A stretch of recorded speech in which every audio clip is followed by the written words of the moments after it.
ಸ್ನೇಹಿತರೆ, ಮೀಡಿಯಾ ಮಾಸ್ಟರ್ಸ್ಗೆ ಸ್ವಾಗತ ಸುಸ್ವಾಗತ. ಗೆಳೆಯರೆ, ಭಾರತದಲ್ಲಿ ಹೊಸ ನ್ಯಾಯ ಸಂಹಿತೆಗಳು ಇವತ್ತಿಂದ ಜಾರಿಯಾಗಿವೆ. ಬ್ರಿಟಿಷ್ ಕಾಲದ ನ್ಯಾಯ ವ್ಯವಸ್ಥೆಯನ್ನು ಬದಲಾಯಿಸುವುದರ ಜೊತೆಗೆ ಇವತ್ತಿನ ಅಗತ್ಯಗಳು ಹಾಗೂ ಆಧುನೀಕರಣವನ್ನು ಗಮನದಲ್ಲಿಟ್ಟುಕೊಂಡು ಒಂದಷ್ಟು ಬದಲಾವಣೆಗಳನ್ನು ಮಾಡಲಾದ ಮತ್ತು ಸಂಪೂರ್ಣವಾಗಿ ಹೆಸರು ಬದಲಾಯಿಸಲಾದ ಕಾನೂನು ವ್ಯವಸ್ಥೆ ಭಾರತದಲ್ಲಿ ಜೂನ್ 30 ಮಧ್ಯರಾತ್ರಿಯಿಂದ ಜಾರಿಯಾಗಿದೆ ಮತ್ತು ಹೊಸ ಕಾನೂನಿನ ಅನ್ವಯ ದೆಹಲಿಯಲ್ಲಿ ಮೊದಲ FIR ಕೂಡ ದಾಖಲಾಗಿದೆ. ಹಾಗಾದರೆ ಭಾರತೀಯ ಕಾನೂನು ವ್ಯವಸ್ಥೆಯಲ್ಲಾದ ಈ ಬದಲಾವಣೆಗಳೇನು, ಅದರಿಂದ ಆಗಲಿರುವ ಪರಿಣಾಮಗಳೇನು ಅನ್ನೋ ಬಗ್ಗೆ ಒಂದಷ್ಟು ಮಾಹಿತಿಯನ್ನು ನಾವಿಲ್ಲಿ ನೋಡೋಣ.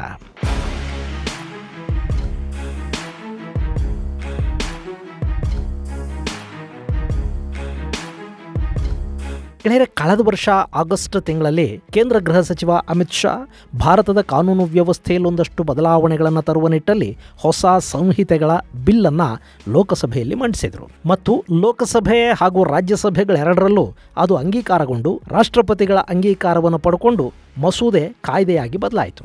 ಅದು ಈ ವರ್ಷ ಜುಲೈ 1ರಿಂದ ಜಾರಿ ಕೂಡ ಆಗಿದೆ. ಇದರ ಪ್ರಕಾರ ಇನ್ನು ಮುಂದೆ ಭಾರತದಲ್ಲಿ ಬ್ರಿಟಿಷ್ ಕಾಲದ 1860ರ ಇಂಡಿಯನ್ ಪೀನಲ್ ಕೋಡ್, 1872ರ ಇಂಡಿಯನ್ ಎವಿಡೆನ್ಸ್ ಆಕ್ಟ್ ಹಾಗೂ 1973ರ ಕ್ರಿಮಿನಲ್ ಪ್ರೊಸೀಜರ್ ಕೋಡ್ CRPCಗಳಿರೋದಿಲ್ಲ. ಅದರ ಬದಲಿಗೆ IPC ಇಂಡಿಯನ್ ಪೀನಲ್ ಕೋಡ್ನ ಸ್ಥಾನವನ್ನು ಭಾರತೀಯ ನ್ಯಾಯ ಸಂಹಿತಾ ವಹಿಸಿಕೊಳ್ಳುತ್ತೆ. ಹಾಗೆ CRPCಯ ಜಾಗಕ್ಕೆ ಭಾರತೀಯ ನಾಗರಿಕ ಸುರಕ್ಷಾ ಸಂಹಿತಾ ಬಂದಿದೆ. ಇನ್ನು ಎವಿಡೆನ್ಸ್ ಆಕ್ಟ್ ಹೆಸರನ್ನ ಭಾರತೀಯ ಸಾಕ್ಷ್ಯ ಅಧಿನಿಯಮ ಅಂತ ಬದಲಾಯಿಸಲಾಗಿದೆ. ಇಲ್ಲಿ ಇದು ಇಂಗ್ಲಿಷ್ ಹೆಸರುಗಳನ್ನು ಭಾರತೀಯ ಭಾಷೆಯಲ್ಲಿ ಕರೆದಂತೆ ಕಾಣ್ತಾ ಇರೋದು ಹೌದಾದರೂ ಇದರ ಜೊತೆಗೆ ಕಾನೂನುಗಳು, ಅದರ ಪರಿಭಾಷೆ ಮತ್ತು ಸೆಕ್ಷನ್ಗಳು, ಕ್ಲಾಸುಗಳು ಕೂಡ ಬದಲಾಗಿವೆ. ಇಂಡಿಯನ್ ಪಿನಲ್ ಕೋಡಲ್ಲಿ 23 ಅಧ್ಯಾಯಗಳು, 511 ಸೆಕ್ಷನ್ಗಳು ಇದ್ವು. ಆದರೆ ಈಗ ಹೊಸ ಭಾರತೀಯ ನ್ಯಾಯ ಸಂಹಿತೆಯಲ್ಲಿ ಒಟ್ಟು 358 ಸೆಕ್ಷನ್ಗಳು ಮಾತ್ರ ಇವೆ. ಇದರಲ್ಲಿ 20 ಹೊಸ ಅಪರಾಧಗಳನ್ನು ಸೇರ್ಪಡೆ ಮಾಡಲಾಗಿದೆ. ಹಾಗೆ 33 ಕೃತ್ಯಗಳಿಗೆ ಜೈಲು ಶಿಕ್ಷೆಯನ್ನು ವಿಧಿಸುವುದಕ್ಕೆ ಹೊಸದಾಗಿ ಅವಕಾಶವನ್ನು ಕಲ್ಪಿಸಲಾಗಿದೆ.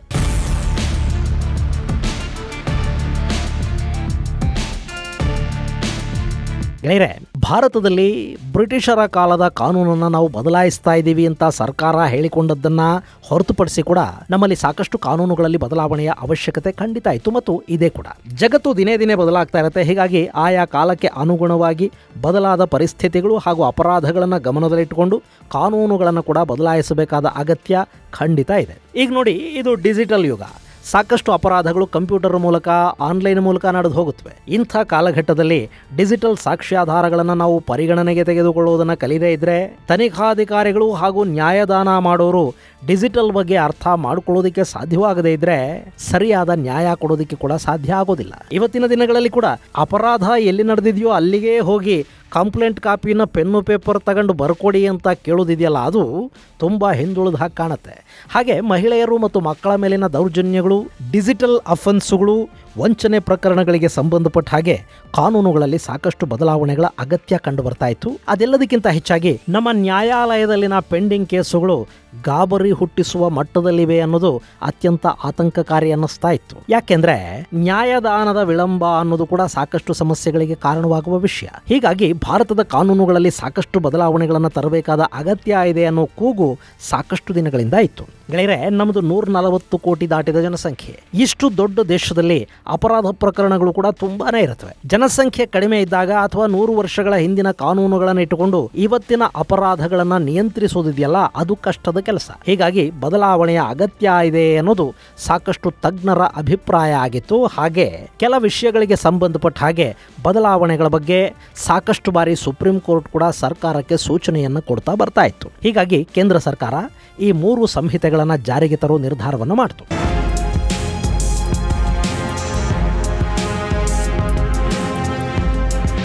ಇನ್ನು ಈಗ ಜಾರಿಯಾಗಿರುವ ಬದಲಾವಣೆಗಳ ಕಾರಣದಿಂದ ಹಳೆಯ ಸೆಕ್ಷನ್ಗಳು ಸಂಪೂರ್ಣವಾಗಿ ಬದಲಾಗಿ ಹೋಗುತ್ತವೆ. ಈ ಹಿಂದೆ ಕೊಲೆಯನ್ನ IPC ಸೆಕ್ಷನ್ 302ರ ಅಡಿಯಲ್ಲಿ ದಾಖಲು ಮಾಡಲಾಗ್ತಾ ಇತ್ತು. ಈಗ ಭಾರತೀಯ ನ್ಯಾಯ ಸಂಹಿತೆ ಇದಕ್ಕೆ ಸೆಕ್ಷನ್ 101 ನಿಗದಿ ಮಾಡಿದೆ. ಹಾಗೆ IPCಯಲ್ಲಿ ಸೆಕ್ಷನ್ 375 ಅತ್ಯಾಚಾರದ ಬಗ್ಗೆ ಹೇಳ್ತಾ ಇತ್ತು. ಭಾರತೀಯ ನ್ಯಾಯ ಸಂಹಿತಾದಲ್ಲಿ ಸೆಕ್ಷನ್ 63 ಅತ್ಯಾಚಾರದ ಬಗ್ಗೆ ಹೇಳುತ್ತೆ. ಹಾಗೆ ಕ್ಲಾಸ್ 70 ಸಬ್ ಕ್ಲಾಸ್ 2 ಅಪ್ರಾಪ್ತೆಯರ ಮೇಲಿನ ಸಾಮೂಹಿಕ ಅತ್ಯಾಚಾರ ಪ್ರಕರಣಕ್ಕೆ ವಿಧಿಸುವ ಶಿಕ್ಷೆಯ ಬಗ್ಗೆ ಹೇಳುತ್ತೆ. ಈ ಅಪರಾಧಕ್ಕೆ ಮರಣದಂಡನೆಯನ್ನು ವಿಧಿಸುವ ಅವಕಾಶವನ್ನ ಭಾರತೀಯ ನ್ಯಾಯ ಸಂಹಿತೆಯ ಕ್ಲಾಸ್ 70 ಸಬ್ ಕ್ಲಾಸ್ 2 ಕೊಡುತ್ತೆ. ಹೀಗೆ ಕಾನೂನುಗಳನ್ನು ಹೇಳುವ ಸಾಕಷ್ಟು ಸೆಕ್ಷನ್ಗಳು ಹಾಗೂ ಶಿಕ್ಷೆಯ ಪ್ರಮಾಣದಲ್ಲಿ ಒಂದಷ್ಟು ಬದಲಾವಣೆಯನ್ನ ಈ ಹೊಸ ಕಾನೂನು ಹೇಳ್ತಾ ಇದೆ. ಇನ್ನು ಇದರಲ್ಲಿ ಕ್ಲಾಸ್ 69 ಲೈಂಗಿಕ ವಂಚನೆಗಳ ಬಗ್ಗೆ ಹೇಳುತ್ತೆ. ಈ ಹಿಂದೆ ಮದುವೆ ಆಗೋದಾಗಿ ಹೇಳಿ ಒಪ್ಪಿತ ಲೈಂಗಿಕ ಸಂಪರ್ಕವನ್ನು ಹೊಂದಿ ಆನಂತರ ವಂಚಿಸುವ ಪ್ರಕರಣಗಳಲ್ಲಿ ಸಾಮಾನ್ಯವಾಗಿ ಅತ್ಯಾಚಾರ ಪ್ರಕರಣಗಳೇ ದಾಖಲಾಗ್ತಾ ಇದ್ವು ಮತ್ತು ಅಲ್ಲಿ ಒಪ್ಪಿತ ಸಂಬಂಧ ಇತ್ತು ಅನ್ನೋ ಕಾರಣಕ್ಕೆ ಬಹಳಷ್ಟು ಬಾರಿ ಪ್ರಕರಣಗಳು ಖುಲಾಸೆ ಕೂಡ ಆಗ್ತಾ ಇದ್ವು. ಅಲ್ಲಿ ವಂಚಿತ ಮಹಿಳೆಯರಿಗೆ ನ್ಯಾಯ ಸಿಗ್ತಾ ಇರಲಿಲ್ಲ. ಹಾಗಲ್ಲದೆ ಇದ್ರೆ ಬರೀ ವಂಚನೆ ಪ್ರಕರಣ ಮಾತ್ರ ಅಲ್ಲಿ ದಾಖಲಾಗ್ತಾ ಇತ್ತು. ಈಗ ಇಂಥ ಲೈಂಗಿಕ ವಂಚನೆಗಳನ್ನ ಕ್ಲಾಸ್ 69 ಅಡಿಯಲ್ಲಿ ಶಿಕ್ಷಾರ್ಹಗೊಳಿಸಲಾಗಿದೆ. ಇದರಲ್ಲಿ ಉದ್ಯೋಗ ಸ್ಥಾನಗಳಲ್ಲಿ ಕೆಲಸ ಕೊಡೋದಾಗಿ, ಪ್ರಮೋಷನ್ ಕೊಡೋದಾಗಿ ಹೇಳಿ ಮಾಡುವ ಲೈಂಗಿಕ ದೌರ್ಜನ್ಯಗಳು, ಮದುವೆಯಾಗೋದಾಗಿ ನಂಬಿಸಿ ಮಾಡುವ ಲೈಂಗಿಕ ವಂಚನೆಗಳು, ಗುರುತು ಮರೆಮಾಚಿ ಪ್ರೀತಿಯ ಹೆಸರಲ್ಲಿ ಮಾಡುವ ವಂಚನೆಗಳನ್ನ ಶಿಕ್ಷಾರ್ಹ ಅಪರಾಧ ಮತ್ತು 10 ವರ್ಷಗಳವರೆಗೆ ಜೈಲು ಶಿಕ್ಷೆ ಹಾಗೂ ದಂಡ ವಿಧಿಸೋದಕ್ಕೆ ಇಲ್ಲಿ ಅವಕಾಶವನ್ನು ಕೊಡಲಾಗಿದೆ. ಇನ್ನು ಇಲ್ಲಿ ಪ್ರೀತಿಯ ಹೆಸರಲ್ಲಿ ಗುರುತು ಮರೆಮಾಚಿ ಮಾಡುವ ವಂಚನೆ ಅಂದ್ರೆ ಅದು ಲವ್ ಜಿಹಾದ್ ಬಗ್ಗೆ ಹೇಳುತ್ತೆ ಅನ್ನೋ ಅಭಿಪ್ರಾಯಗಳು ಕೂಡ ಇವೆ. ಗೆಳೆಯರೆ, ಇದು ಹೆಣ್ಣು ಮಕ್ಕಳ ರಕ್ಷಣೆಗಾಗಿ ಮಾಡಿದ ಕಾನೂನು. ಆದರೆ ಮುಂದಿನ ದಿನಗಳಲ್ಲಿ ಒಪ್ಪಿತ ಸಂಪರ್ಕಗಳು, ಲಿವ್ ಇನ್ ರಿಲೇಶನ್ಶಿಪ್ಗಳಿಗೆ ಸಂಬಂಧಪಟ್ಟ ಹಾಗೆ ಇದು ಭಯಾನಕ ಪ್ರಮಾಣದಲ್ಲಿ ದುರುಪಯೋಗ ಆಗುವ ಸಾಧ್ಯತೆಗಳನ್ನು ತಳ್ಳಿಹಾಕೋದಿಕ್ಕಾಗೋದಿಲ್ಲ. ಇನ್ನು ಕ್ಲಾಸ್ 103 ಜಾತಿ, ವರ್ಣ, ಸಮುದಾಯಗಳನ್ನು ಗುರಿಯಾಗಿಸಿಕೊಂಡು ಮಾಡುವ ಕೊಲೆಗಳ ಬಗ್ಗೆ ಹೇಳುತ್ತೆ. ಇಷ್ಟು ದಿನ ಎಲ್ಲ ಕೊಲೆ ಪ್ರಕರಣಗಳನ್ನ IPC 302 ಅಡಿಯಲ್ಲಿ ನೋಡಲಾಗ್ತಾ ಇತ್ತು. ಆದರೆ ಲಿಂಚಿಂಗ್ ಪ್ರಕರಣಗಳ ಬಗ್ಗೆ ಪ್ರತ್ಯೇಕ ಕಾನೂನಿನ ಅಗತ್ಯ ಇದೆ ಅಂತ ಸುಪ್ರೀಂ ಕೋರ್ಟ್ ಕೂಡ 2018ರಲ್ಲಿ ಹೇಳಿತು.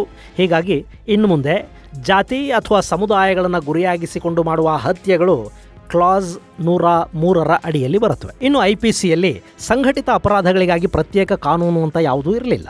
ಇದಕ್ಕೆ ಒಂದೊಂದು ರಾಜ್ಯ ಕೂಡ ತನ್ನದೇ ಆದ ಪ್ರತ್ಯೇಕ ಕಾನೂನುಗಳನ್ನು ಮಾಡಿಕೊಂಡಿತ್ತು. ಈಗ ನಮ್ಮಲ್ಲಿ ಕೋಕಾ ಅಂದ್ರೆ Karnataka control of organised crimes act 2000 ಜಾರಿಯಲ್ಲಿದೆ. ಇದು Maharashtra control of organised crime act 1999 ಆಧಾರದ ಮೇಲೆ ನಾವು ರಚನೆ ಮಾಡಿಕೊಂಡ ಕಾನೂನು. ಹೀಗೆ ನಾನಾ ರಾಜ್ಯಗಳಲ್ಲಿ ಅಲ್ಲಿನದ್ದೇ ಕಾಯ್ದೆಗಳ ಅಡಿಯಲ್ಲಿ ಸಂಘಟಿತ ಅಪರಾಧ ಪ್ರಕರಣಗಳನ್ನು ಡೀಲ್ ಮಾಡಲಾಗ್ತಾ ಇತ್ತು. ಆದ್ರೆ ಈಗ ಸಂಘಟಿತ ಅಪರಾಧಗಳನ್ನ ಭಾರತೀಯ ನ್ಯಾಯ ಸಂಹಿತೆಯ ಕ್ಲಾಸ್ 111 ಸಬ್ ಕ್ಲಾಸ್ 1ರ ಅಡಿಗೆ ತರಲಾಗಿದೆ. ಇದರಲ್ಲಿ ಅಪಹರಣ, ರಾಬರಿ, ವಾಹನ ಕಳವು, ಎಕ್ಸ್ಟ್ರಾರ್ಷನ್, ಲ್ಯಾಂಡ್ ಗ್ರಾಬಿಂಗ್ ಅಂದ್ರೆ ಜಮೀನುಗಳನ್ನು ಅಕ್ರಮವಾಗಿ ಕಿತ್ಕೊಳ್ಳೋದು, ಸುಪಾರಿ ಹತ್ಯೆಗಳು, ಆರ್ಥಿಕ ಅಪರಾಧಗಳು, ಸೈಬರ್ ಕ್ರೈಮುಗಳು, ಮಾನವ ಕಳ್ಳ ಸಾಗಾಣಿಕೆ, ಮಾದಕ ಪದಾರ್ಥಗಳ ಸಾಗಾಟ, ಮಾರಾಟ, ಆಯುಧಗಳ ಅಕ್ರಮ ಸಾಗಾಣಿಕೆ, ವೇಶ್ಯಾವಾಟಿಕೆಗಳಿಗೆ ಹೆಣ್ಣು ಮಕ್ಕಳ ಮಾರಾಟ ಮುಂತಾದ ಸಾಕಷ್ಟು ಅಪರಾಧಗಳನ್ನ ಸೇರ್ಪಡೆ ಮಾಡಲಾಗಿದೆ. ಅಲ್ಲಿಗೆ ನಮ್ಮ ಭೂಗತ ಪಾತಕಿಗಳು ಮಾಡುವ ಎಲ್ಲ ಕೆಲಸಗಳು ಕೂಡ ಇನ್ನು ಮುಂದೆ ಅನ್ಲಾಫುಲ್ ಆಕ್ಟಿವಿಟೀಸ್ ಪ್ರಿವೆನ್ಷನ್ ಅಡಿಯಲ್ಲಿ ತರಲಾಗಿದೆ. ಆದ್ರೆ ಇಲ್ಲಿ ಸೈಬರ್ ಕ್ರೈಮ್ ಅಂದ್ರೆ ಯಾವೆಲ್ಲ ಸೈಬರ್ ಅಪರಾಧಗಳು ಈ ಕ್ಲಾಸ್ ನ ಅಡಿಯಲ್ಲಿ ಬರುತ್ತವೆ ಅನ್ನೋದ್ರ ಬಗ್ಗೆ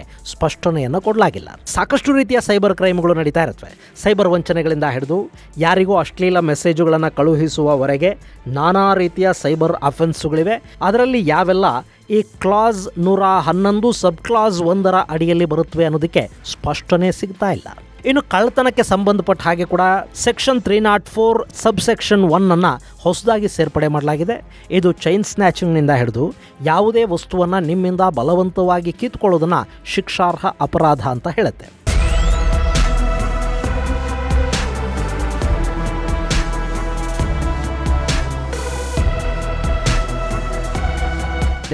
ಇಲ್ಲಿ ಒಂದಷ್ಟು ಅಪರಾಧಗಳಿಗೆ ಹೊಸ ಸೆಕ್ಷನ್ಗಳನ್ನು ಸೇರ್ಪಡೆ ಮಾಡಿದ್ದಾರೆ, ಮತ್ತೊಂದಷ್ಟು ಸೆಕ್ಷನ್ಗಳನ್ನು ತೆಗೆದುಹಾಕಿದ್ದಾರೆ.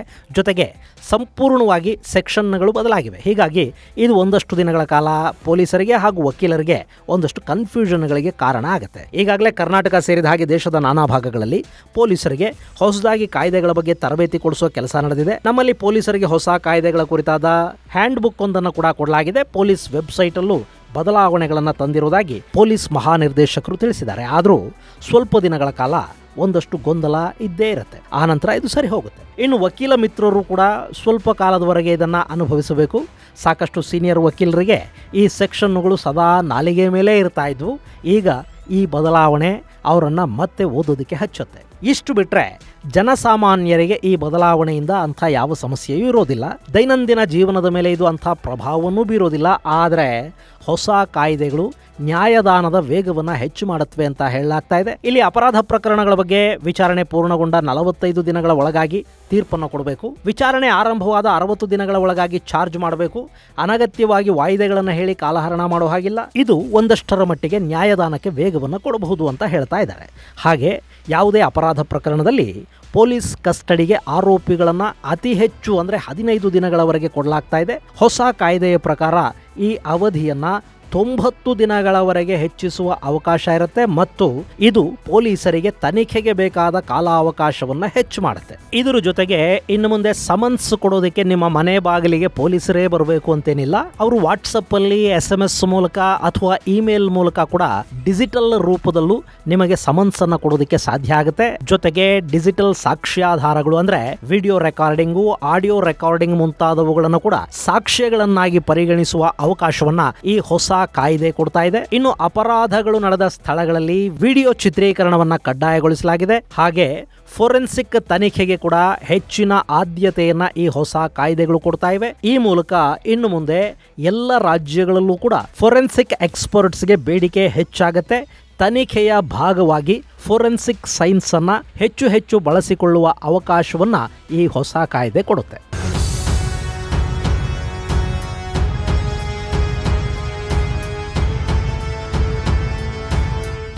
ಗೆಳೆಯರೆ, ಇಲ್ಲಿ ಗಮನಿಸಬೇಕಾದ ಅಂಶ ಅಂದ್ರೆ ಸಂತ್ರಸ್ತರಿಗೆ ಅನುಕೂಲ ಮಾಡಿಕೊಡುವ ಪ್ರಯತ್ನವನ್ನ ಹೊಸ ಕಾನೂನುಗಳ ಮೂಲಕ ಮಾಡಲಾಗಿದೆ ಅಂತ ಕೇಂದ್ರ ಗೃಹ ಸಚಿವ ಅಮಿತ್ ಶಾ ಹೇಳಿದ್ದಾರೆ. ಆದರೆ ಬಹಳಷ್ಟು ಬಾರಿ ಆರೋಪಿಗಳೇ ಸಂತ್ರಸ್ತರಾಗುವ ಸಾಧ್ಯತೆಗಳು ಕೂಡ ನಮ್ಮಲ್ಲಿರುತ್ತವೆ. ನಮ್ಮಲ್ಲಿ ಸುಳ್ಳು ದೂರುಗಳು, ಅಮಾಯಕರನ್ನ ಆರೋಪಿಯ ಸ್ಥಾನದಲ್ಲಿ ನಿಲ್ಲಿಸುವ ಪ್ರಕರಣಗಳು ತುಂಬಾ ಹೆಚ್ಚಿನ ಪ್ರಮಾಣದಲ್ಲಿರೋದ್ರಿಂದ ಅದನ್ನ ಸರಿಪಡಿಸುವ ಪ್ರಯತ್ನಗಳು ಇಲ್ಲಿ ನಡೆದಂತೆ ಕಾಣ್ತಾ ಇಲ್ಲ. ಜೊತೆಗೆ ಈ ಹೊಸ ಕಾಯ್ದೆಗಳು ಪೊಲೀಸರಿಗೆ ಹೆಚ್ಚಿನ ಅಧಿಕಾರವನ್ನ ಕೊಡ್ತಾ ಇವೆ. ನಮ್ಮಲ್ಲಿ ಪೊಲೀಸ್ ವ್ಯವಸ್ಥೆ ಹೇಗಿದೆ ಅನ್ನೋದು ನಮ್ಮೆಲ್ಲರಿಗೂ ಗೊತ್ತಿರೋದ್ರಿಂದ ಇದು ಮುಂದಿನ ದಿನಗಳಲ್ಲಿ ಯಾವ ರೀತಿಯ ದುಷ್ಪರಿಣಾಮಗಳಿಗೆ ಕಾರಣ ಆಗತ್ತೆ ಅನ್ನೋದನ್ನ ನೋಡಬೇಕು. ಇನ್ನು ಈ ಹೊಸ ಸಂಹಿತೆಗಳನ್ನು ಅಂಗೀಕರಿಸುವಾಗ ಸರ್ಕಾರ ಆತುರಕ್ಕೆ ಬಿದ್ದಿದೆ. ಇನ್ನೂ ಸರಿಯಾದ ಮತ್ತು ಹೆಚ್ಚಿನ ಚರ್ಚೆಗಳಿಗೆ ಅವಕಾಶ ಕೊಡಬೇಕಾಗಿತ್ತು ಅಂತ ಪ್ರತಿಪಕ್ಷಗಳು ಹೇಳ್ತಾ ಇವೆ.